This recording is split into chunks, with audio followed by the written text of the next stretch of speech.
Rudy Wright.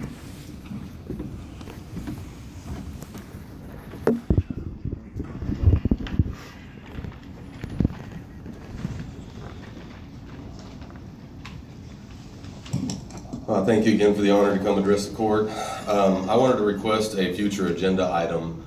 I struggled a lot with what to call it or how do you label it, but it seems that there's a need for us to have an official discussion on what is truth or seeking truth, because there are just too many examples of potentially untruthful actions, not only of this court, but even of our government as a whole. And locally, I would like to think we could get a volunteer group together to have the support of the court in trying to rule out some of the rumor mills. You know, in some of these recent mess, there's been a blog cited and called, false or misleading, but the blog presents a lot of evidence.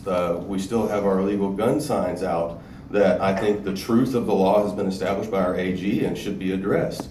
The meeting time, as recently as today, was published at 9 a.m. And I mean, thankfully it wasn't pushed later where people didn't make it. Some people showed up way early.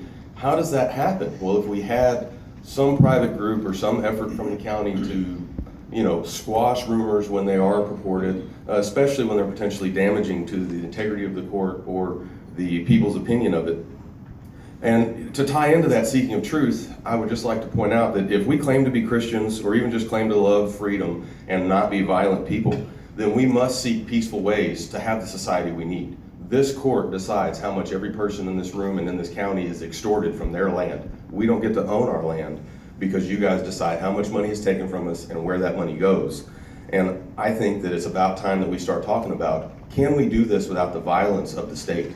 Can we do this voluntarily without having to threaten people with the force of arms? And or kick little ladies out of their house because they can't make their tax payment. I would hope that this would be an agenda item that our commissioners would endorse, and I'm certainly glad to see the agenda item to address the leadership. That's all I have.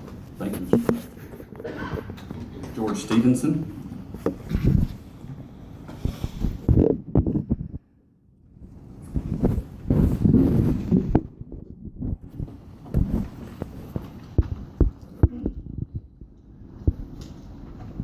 I do not come to cast stones today at the glass house of public office, for I have respect for all of you who are willing to enter into that house.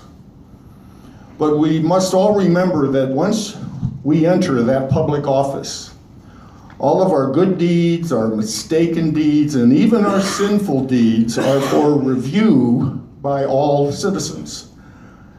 I also come with a forgiving heart.